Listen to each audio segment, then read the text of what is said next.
wondering why I brought you here tonight. Actually, sir, after all these years, I just sort of go with it. This is the beginning of Dumbledore initiating Harry into what he's going to have to do. People are disappearing daily. It's a different kind of magic. I cannot destroy it alone. The only way they can do this is trust their instincts. Times like these, dark times, it can bring people together. Take my hand. It's a really good story, and it's quite a dangerous time in the wizard world. Argus Tempest! You need us, Harry. Fight back, you coward!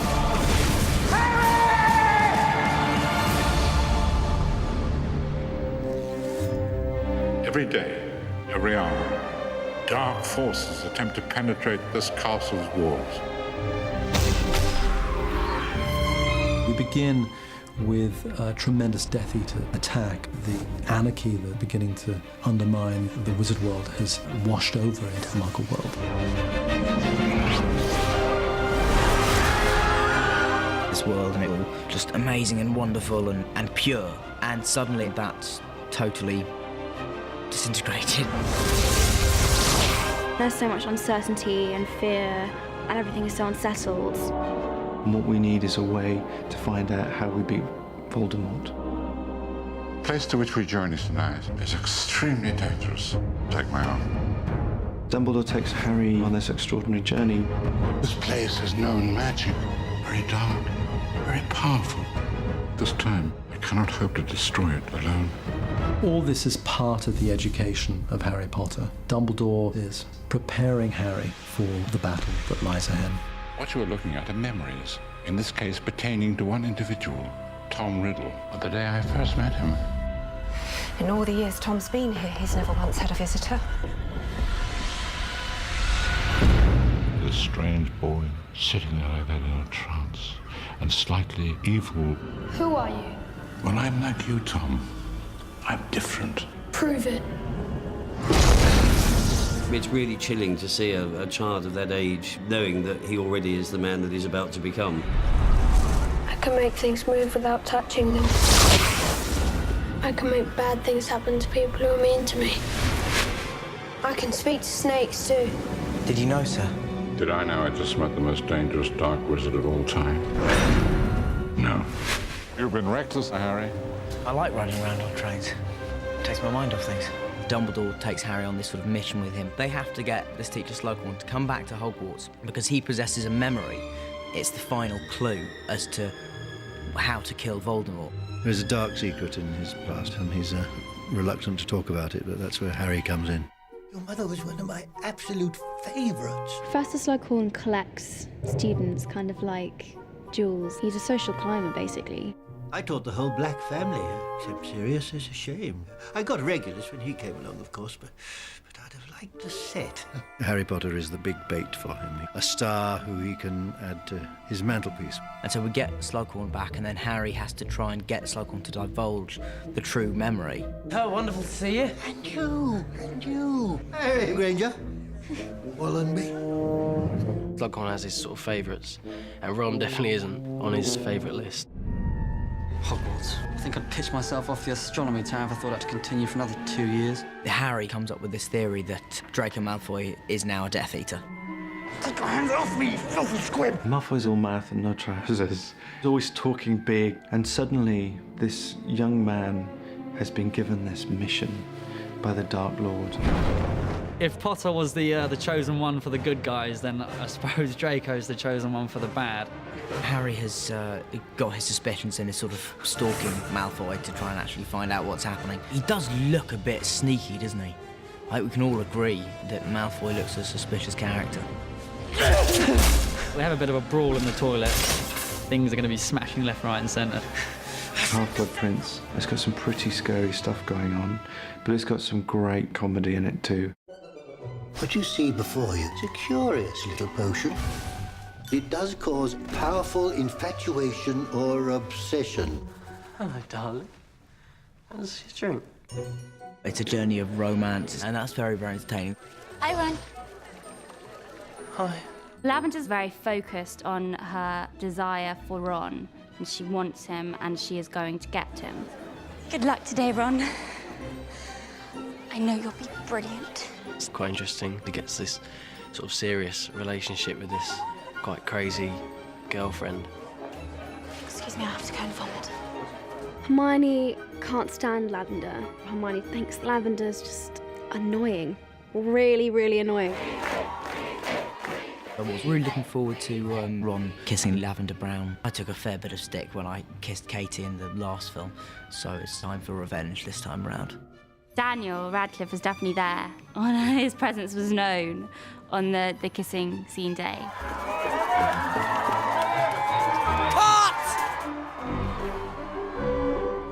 Even though you've got the thing with Ron and Lavender going on, it's becoming more and more obvious that Ron and Hermione both have feelings for each other. Hermione doesn't realise what it is that she's feeling, but it's probably just insane jealousy. These girls, they're gonna kill me, Harry. And then there's Harry and Ginny. He doesn't really realise that he likes her, and it comes as almost a surprise to him and to her as well. Harry's torn because he realises he fancies his best friend's sister. That's just like a rule, isn't it? Big no-no. Her brother is his best mate, so he doesn't want to jeopardise that, but at the same time, he really, really wants to kiss Jenny. So it's a bit of a dilemma. Oh, to be young and to feel love's keen sting. Audiences will love this one because I think everyone can relate. It really captures teenage relationships. I'll be going out for keeper as well. Really? Keepers need to be quick, agile. I like my chances. We're doing comedy Quidditch, because comedy Quidditch has never been done before. Finally I get to sit on a broom and fly for the first time, so it's going to be good. Ron's trying out for goalie, and the guy he's competing with is actually very, very good at Quidditch. And poor old Ron's very, very, very bad. He's slightly hapless to start with, but he pulls himself together. It always looks really fun, but when you're flying along on a broomstick at 60 miles an hour, trying to avoid bludgers and each other, it actually is a quite dangerous sport. It's very precarious and quite fun, so it was a particular thrill to direct Rupert, and he's such a natural comedian. Yes! That was fun. Hey, still and quiet, please, rolling. It's such a big, kind of sprawling world that you've never quite seen before. We have some fantastically spectacular scenes. The Death Eaters attack the Weasleys, and a really thrilling action scene in the fields outside their home. Which gives way to this big chase. I film it like a documentary. You coming to get me?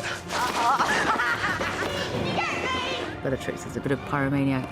I mean, everything destructive that you can think of. It's quite a fun action sequence that should look very cool. Joe has these wonderful descriptions of apocalyptic events. I just thought, wouldn't it be cool if we actually saw this Muggle bridge come down? Roll cameras. David was very keen that we start the film with a bang. He wanted to grab the audience immediately by attacking the Millennium Bridge.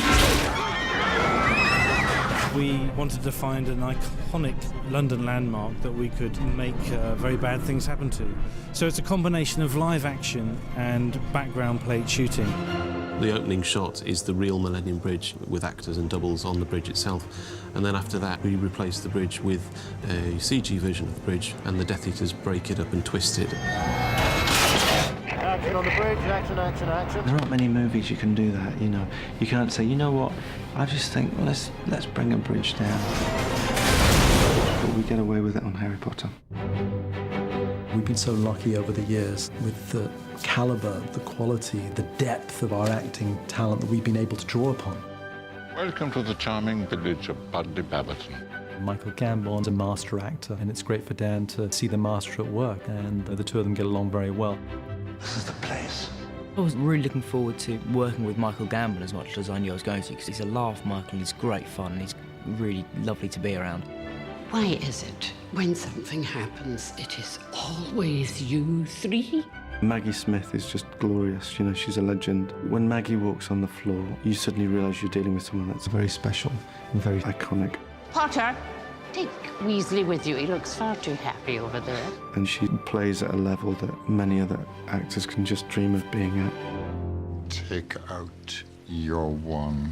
I love Snape. I think he's one of the most delicious characters in the films. And Alan brings such nuance to every moment. He's such a great, great actor who with very little achieves so much. Alan plays all these wonderful pauses between lines. I'll escort him out. And the audience hang on every single one. Make the unbreakable vow. Helena Bonham Carter is Bellatrix Lestrange. She's a very vivid character and plays it brilliantly. She's barking. Oh, she really is barking. That's what's fun about playing her, because anything really goes. I can be really naughty. Merlin's beard! No need to disfigure me, Elvis.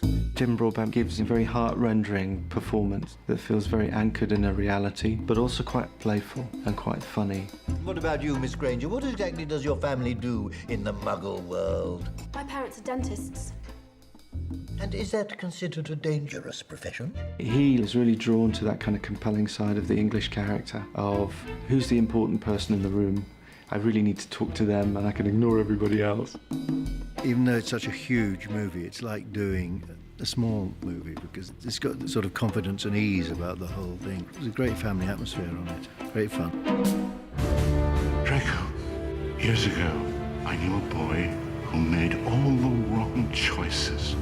That notion that we have choices throughout our lives, to lead a good life or to take the wrong turn, I think is a constant in these films. Super fight!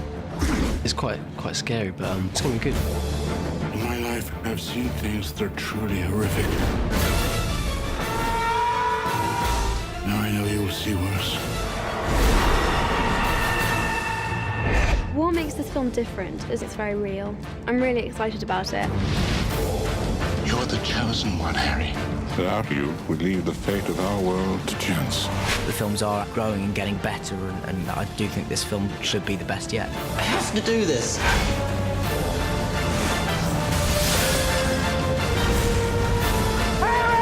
You have no choice. You must not fail.